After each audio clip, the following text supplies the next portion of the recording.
50 Maniacs by Dreadful-Melodies. From the author. This is a collection of short stories about maniacs, psychopaths, sociopaths, and more. They may cross boundaries that some people are uncomfortable with. However, I won't be taking any story out if I like it. If you don't read it. Rarely, if ever, will the good guy wins. Some of these stories have been inspired by a couple other authors and stories I read by them. So, please enjoy my disturbed mind and fucked up imagination. Chapter 1. Experiment number 154. So many miscalculations, I thought to myself as I drove slowly through a deserted road.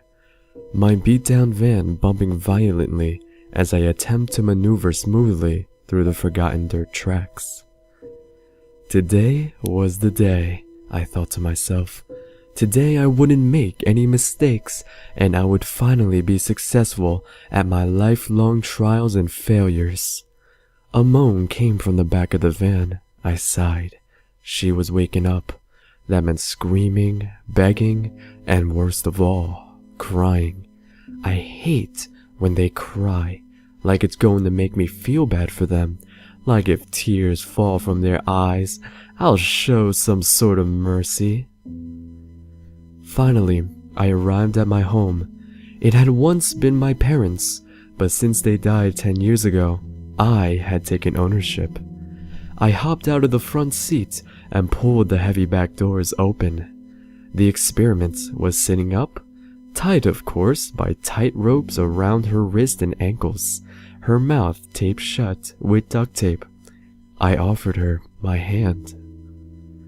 "You can come out now," I said kindly. I didn't want her to be so scared. She needed to accept what was happening like I had. People are placed on this earth to feel pain, to suffer. My father had taught me that when I was very young. He made sure I understood. The woman screamed something angrily through the tape, and I rolled my eyes. Why couldn't they just accept their fate and at least be civil with me? I sighed and climbed in the back with her. She was roughly the same size as me, so moving her out of the van turned out to be a struggle. She was heavier than me for sure. Once I had her laying on her side on the ground, I squatted beside her. "I'm going to take off the tape now and untie your ankles, and you're gonna be silent and walk with me. Got it?" She looked angry, so I brandished my hunting knife quickly, which she nodded to. I ripped off the tape and cut the rope easily, hoisting her to a standing position by her arms. She was the same height as me, and I led her to my backyard, to my workshop. There were tears flowing down her cheeks by the time we got into the workshop. "Please let me go. Why are you doing this?" she whispered. Same questions every time. "I need to succeed at my experiments. I have a good feeling about you. You have to cooperate though, or it won't work," I explained. Just like I explained to everyone else. And just like everyone else, she began to cry harder. "What experiment? You're a psychotic bitch!" "Oh yes, because that really stings. Ouch." Obviously, she wasn't going to cooperate on her own, so I again held up my knife, this time right beside her throat. She must have taken the hint, because she allowed me to direct her to a chair.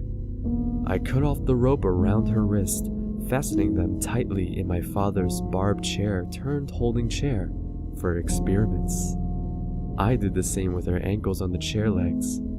Her crying had turned to a soft whimper, which was better than before, so I didn't respond.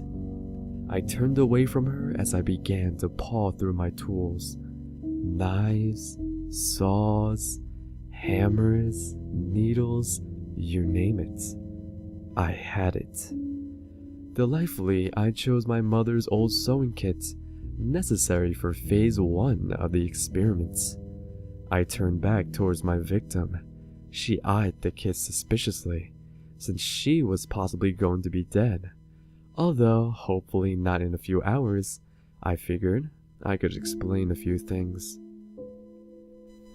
When I was young, I said more to myself than her. My father thought I was a disappointment. He had always wanted a son, but my mother had me instead. So, when I was little, he taught me about transvestites, transgendered people. I wanted to be that. I wanted my father to be proud of his child, but I didn't have the money to get surgery, so I can only dress like a male. But now with years of practice, I'm able to create my own perfect transgenders. Of course, I don't have the money to buy the necessary equipment, so I make do with what I can afford. I grinned at the woman strapped down to the chair, and her eyes widened with fear. I knew the noise that was going to erupt from her, so I promptly stuffed the cloth into her mouth. With the pair of sewing scissors, I slit the button on her jeans and cut them off of her.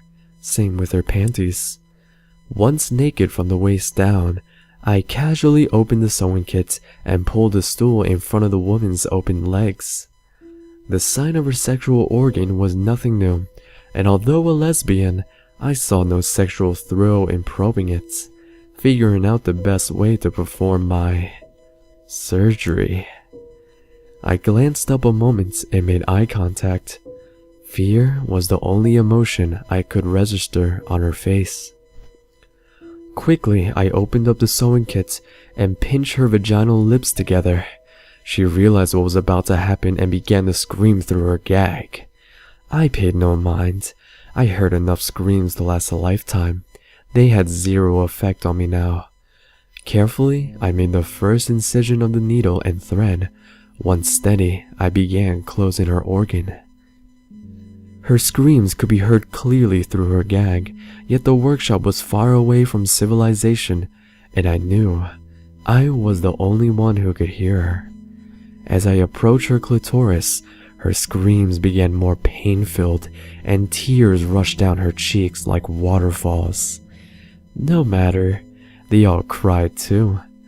Finally, I sewed the final part together and cut the string. Now, the hard part. The woman was unconscious. I hadn't heard a scream or even a moan for almost 5 minutes. At least I can work in peace now. I stood for a moment stretching my back and wandered to my freezer. I opened it and extracted the final piece to complete my new experiment. A man's sexual organ would obviously need to be attached from her to become a he. I knew without medical training it wouldn't be able to become erect, but at least the look would be there. She was still unconscious as I sat back down and opened the bag containing the man. Slowly, I began attaching it right above where hers ended. I sewed on the new organ. I could hear her stirring as I finished it. It looked perfect, except for her feminine physique. Her sexuality looked male. I was proud of myself and smiled at her as her eyelids fluttered open. "I think I did it this time," I whispered to her. Fearfully, she looked down at her and let out a piercing scream even through the gag. But I didn't care. I had done it. 3 days later, I was back, roaming the streets in search of someone new. The first success had failed me. I realized I couldn't close her organ completely, or her body fluids couldn't escape, and she would die quickly. Which she did. I spotted a brunette girl walking down the street in a skirt, and grinned. No more miscalculations.